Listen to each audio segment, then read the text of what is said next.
Allez, bonjour à tous, bienvenue sur votre chaîne Smartivon. Ensemble, nous allons smartiver. On se retrouve aujourd'hui avec le test du Cubot Max 2. Un smartphone, bien sûr, un peu particulier, de par sa taille et puis de sa part, de son positionnement de la caméra frontale. Allez, avant toute chose, n'hésitez pas à liker cette vidéo, vous abonner si ce n'est pas encore fait, activer la petite cloche de notification afin de ne rater aucune des prochaines vidéos qui pourraient sortir. Peut-être un jour si je me décide à les faire. Et puis voilà, et puis je sais plus ce que j'ai dit, encore des conneries. Liker, partager, vous abonner, notification. Bon bah oui, tout ça c'est fait. Voilà, allez, bah, merci à vous en tout cas pour tout ça. Allez, donc le Cubot Max 2, il est là.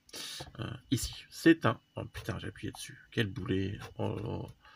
Ouais, non, tant pis, je recommence pas. Donc il est ici, c'est un smartphone que vous pourrez trouver à peu près aux alentours de 120 euros en Made in China en import, 130 euros, ouais, 130-140 euros chez nous.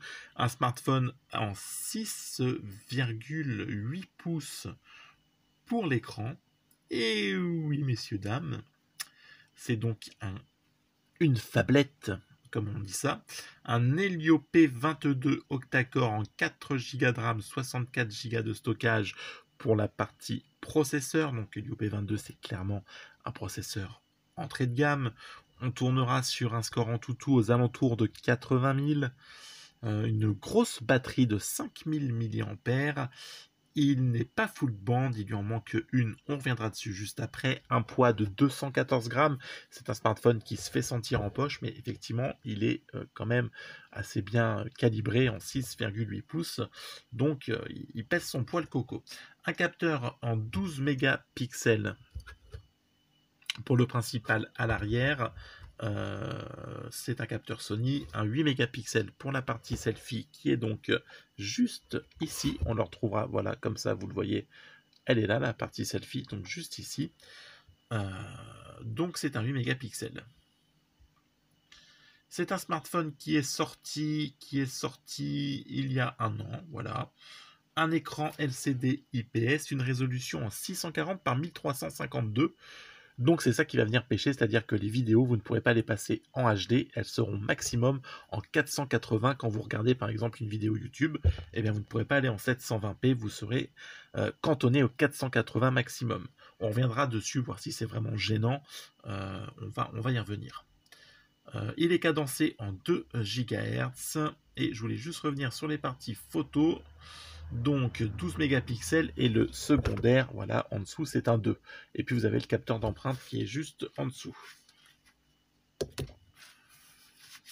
C'est un smartphone qui est, ma foi, plutôt joli, donc qui se faisait dans ce qui se faisait l'année dernière, c'est-à-dire des bordures plutôt épaisse au-dessus, il faut quand même l'avouer, on le voit bien, la bordure est épaisse. Sur les côtés, moi je trouve ça plutôt fin, ça va. Le menton, oui, bon, ça passe aussi, ça me gêne pas trop, mais on aurait pu avoir un petit peu plus fin. Et puis à l'arrière, on retrouvera donc un couleur pétrole un petit peu, qui est plutôt sympa, mais qui viendra agripper les traces de doigts. On retrouvera une prise jack, une connectique en USB type C, et puis une sortie haut-parleur. Le smartphone est donc fourni avec une coque, un chargeur, et puis pas de kit oreillette, ma foi. Voilà. Bon, tac tac tac, ça c'est fait, on a dit ça, on a fait ça, et ben on continue. Donc le Cubot Max 2, c'est un smartphone que j'ai plutôt apprécié. Par contre, vous voyez, actuellement j'ai un petit souci, c'est que ma connectique de rechargement, eh bien il y a un bug, il faut que je mette le fil comme ça pour qu'il charge. Voilà, bon, c'est un peu regrettable, mais bon, voilà, c'est rien de bien gênant, il faut trouver juste le truc, mais voilà, on peut se dire qu'au bout d'un an déjà, il y a des petits, il peut y avoir des petits pépins qui pointent le bout de leur nez. C'est un petit peu dommage. Pardon, je baille. Il est tard, je suis fatigué. Mais bon, pourquoi pas. C'est un smartphone qui est sous Android 9. Il n'y aura pas de mise à jour vers Android 10, pardon, faut bien le dire. C'est un smartphone avec une bonne autonomie. Vous tiendrez une journée et demie, une journée en utilisation intensive. Si vous n'utilisez pas trop votre smartphone, vous tiendrez la journée et demie facilement. Malgré sa taille, c'est un smartphone qui ne, voilà, avec une prise en main correcte. Qui, voilà, moi je l'ai géré. On arrive à le gérer à une main, mais j'ai des grandes mains. Alors ça pourra peut-être être un peu plus compliqué. Il faudra deux mains pour quelqu'un qui a des petites mains. Bon, moi j'y arrive avec une main. On trouvera le bouton Power, volume plus moins, et puis hop, une carte SIM, une SD ou deux cartes SIM. Voilà, voilà ce qu'on peut dire sur ce smartphone, qui est fort sympathique quand même. Donc il y a une petite, voilà, un petit tiroir d'application qui va venir se mettre ici. Donc voilà, sinon c'est très très fluide. Il n'y a pas de, hop, voilà, pas de latence, pas de rien qui vient gêner. C'est plutôt propre de ce côté-là. Partie photo. Partie photo de ce smartphone, on va y aller. Allez, hop, bazardons-les les photos. Conditions lumineuses faiblardes. Les photos auront tendance à avoir un rendu un petit peu faible. Voilà, si vous n'avez pas une bonne luminosité, la photo restera correcte, mais on va tout de suite venir voir du bruit qui va venir apparaître. Et ça va être, voilà, on a tout de suite un manque de netteté et c'est un peu dommage.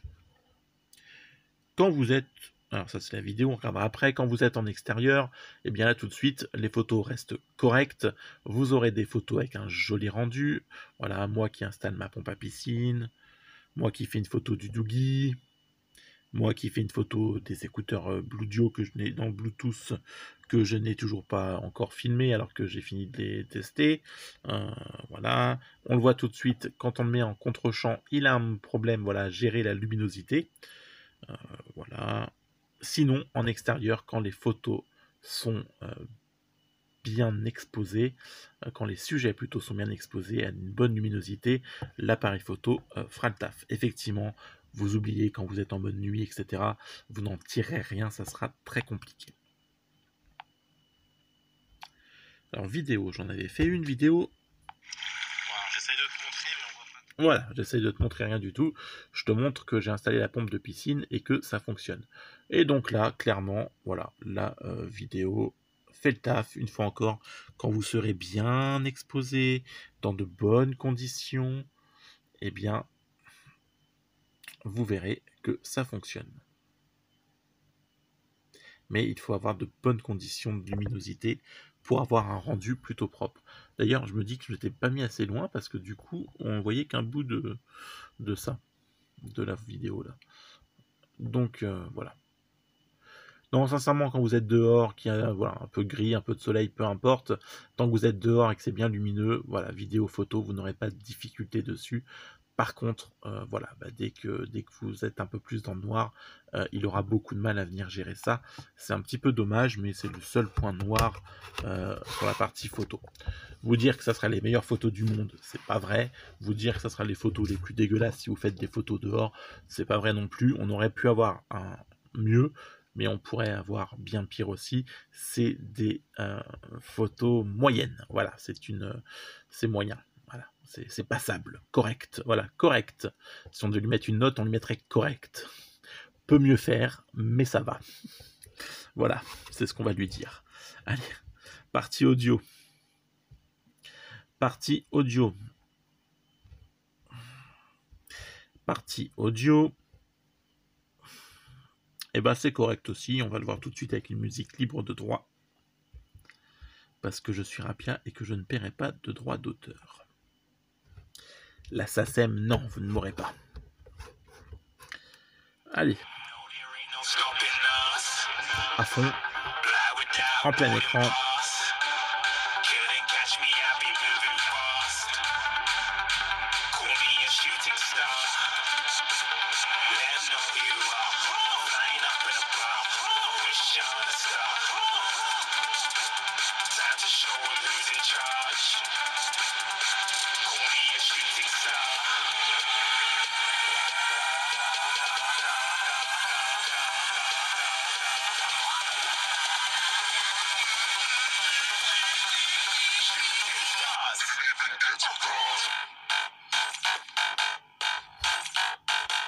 Allez, la partie basse va venir se détacher un petit peu, c'est pas noyé, c'est pas du boogie boulga, du boogie boulga, mais oui, du boogie boulga, hein, comme disait ta grand-mère. Donc ça restera correct là aussi. Si vous regardez des petites vidéos YouTube, où c'est moi qui parle avec ma belle voix suave, ou si vous regardez vos vidéos Amazon Prime, effectivement, ça passera, ou Netflix, ça passera. Voilà, évidemment, si vous avez l'oreille absolue, si vous êtes un mélomane, si vous n'aimez que les sons hi-fi top resolutions, hein, du Motorola Power, eh bien, clairement, ça sera compliqué parce que c'est pas non plus ouf. Ça sera correct, vous pourrez écouter vos vidéos, etc. Ça passera. Mais si vous voulez le pousser un petit peu trop dans ces retranchements, ça sera compliqué. Allez, on va passer à la partie gaming et puis on reviendra sur la conclusion de ce téléphone. Allez, j'ai donc lancé PUBG. On va se retrouver donc sur une partie qui est fort agréable à jouer sur un grand écran comme ça. Voilà. Par contre, on va venir boucher les haut-parleurs quand on sera du coup en train de jouer avec les doigts vont venir boucher le haut-parleur, ce qui va venir bien sûr être un peu plus problématique. Mais bon, bah, c'est pas bien gênant non plus. Hop, oui, vas-y, tape-moi dessus, fais-toi plaisir, cocole. Les graphismes, nous serons donc en fluide et en moyen. On pourra monter en équilibré, mais pas en HD. Allez, on va le pousser en équilibré et en moyen pour voir ce qu'il nous propose. Voir si ça lag ou pas. De nouveaux paramètres, ok, ont été appliqués. Hop.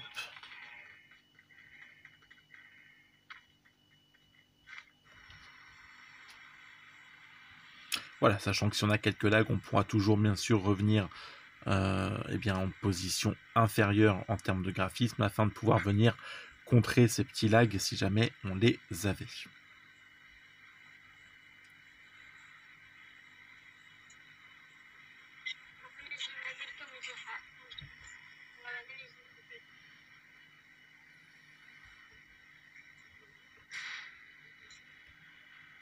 Voilà, je les ai transférés pour éviter qu'ils me suivent parce que moi je vais pas faire la partie.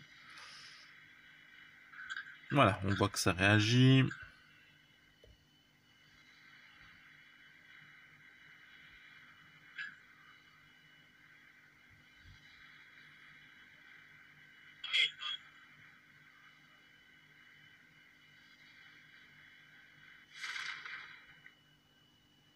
Voilà, écoutez, pas de lag pour le moment à proprement parler. Un petit grattage de tête, désolé.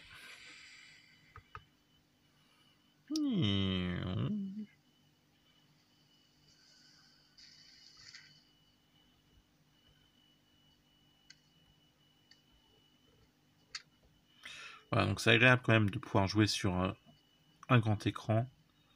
Ça permet de... Voilà, c'est assez sympa.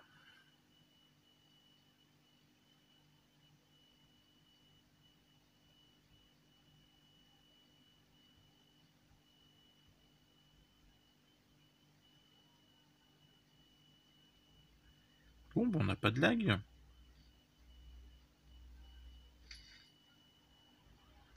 On n'a pas d'arme non plus, mais on n'a pas de lag, c'est déjà ça.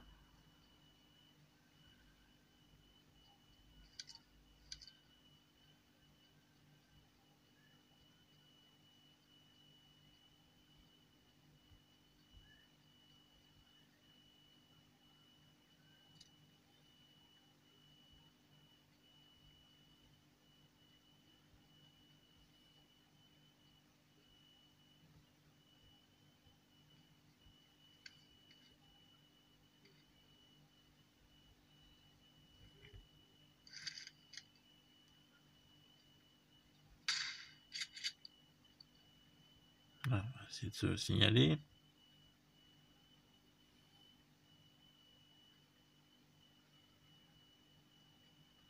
Mais je suis pas sûr qu'il y ait grand monde avec moi.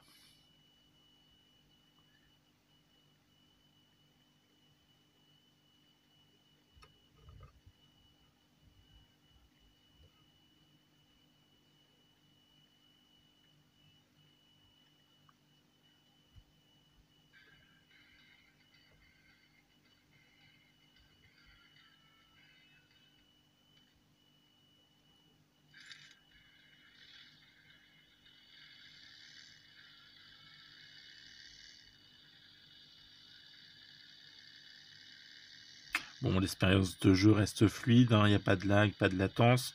Et même si on venait en avoir quelques-uns, on pourra toujours rétrograder ce que je vous disais tout à l'heure, les graphismes en position inférieure afin de pouvoir venir pallier ces quelques petites difficultés. Voilà, on a eu une latence juste ici. Voilà, donc, rien de bien méchant. On peut avoir quelques saccades. Allez, hop, on va quitter ça. Voilà. Concrètement, c'est un smartphone qui est plutôt intéressant. Bon, voilà, c'est comme un peu le Pro Trulli. Il a une petite particularité qui est donc la caméra frontale qui est venue se glisser sur le côté gauche du smartphone, totalement à gauche, un peu comme un livre voilà, où on aurait plié une page. On s'y fait, à longueur de temps, on s'y fait, ce n'est pas bien gênant. Aujourd'hui, clairement, la définition de l'écran va peut-être poser un problème. Vous ne pourrez pas avoir de la HD, vous resterez en 480p pour visionner des vidéos. Et ça, effectivement, de temps en temps, c'est un petit peu frustrant. On aurait aimé qu'il puisse pousser un petit peu plus sur ce côté-là, la dalle, afin qu'on puisse avoir quelque chose qui monte en HD. Clairement, partie gaming, on l'a vu, PUBG tourne, donc si PUBG tourne, eh bien les autres jeux inférieurs à PUBG tourneront sans grande difficulté. Fortnite, on oubliera. Bien sûr, les vidéos, les photos en journée, voilà, en bonne luminosité, eh bien là encore, pas de souci, vous aurez des photos correctes. Si vous êtes habitué à shooter la nuit, clairement, il faudra faire l'impasse sur ce Cubot Max 2. Une batterie qui vous permettra de tenir eh bien, la journée à l'aise, voire 2 jours en utilisation peu intensive. Un GPS qui a réagi correctement, donc je l'ai sollicité à de nombreuses reprises, hein, parce que ça fait très très longtemps que je tourne avec ce Cubot Max 2 quand j'en ai besoin. Une fois encore, je suis monté dans le véhicule, vous le savez, je lance ma position, je lui demande où je veux aller et je vérifie qu'il m'y emmène, que je ne perde pas en chemin eh bien, le trajet, qu'il réagisse. Et là, une fois encore, aucun souci, il m'a emmené, je suis pas allé dans les fossés, on n'a pas perdu la connexion. Partie Wi-Fi, bah écoutez, pas de souci, hein, je capte bien la Wi-Fi. Partie Bluetooth, pas de souci non plus. Et puis enfin, sur la partie communication, on m'a entendu, j'ai entendu, je n'ai pas eu de problème. Et puis j'ai capté la 4G à peu près partout où j'ai été, si j'étais sous couverture. Je n'ai pas eu de décrochage réseau. Donc là aussi, une fois encore, c'est plutôt, salut le camion qui passe, voilà, plutôt un bon point pour ce Cubot Max 2. Clairement, le frein principal va peut-être être l'écran qui ne pousse pas donc en HD, et puis peut-être la taille du smartphone. Après, pour les gens qui aiment les grands modèles, eh bien écoutez, ce smartphone est tout à fait recommandé pour eux. Si vous n'êtes pas trop regardant sur la partie photo, vidéo, la nuit, et enfin si vous n'êtes pas trop regardant sur la possibilité d'afficher vos vidéos en HD.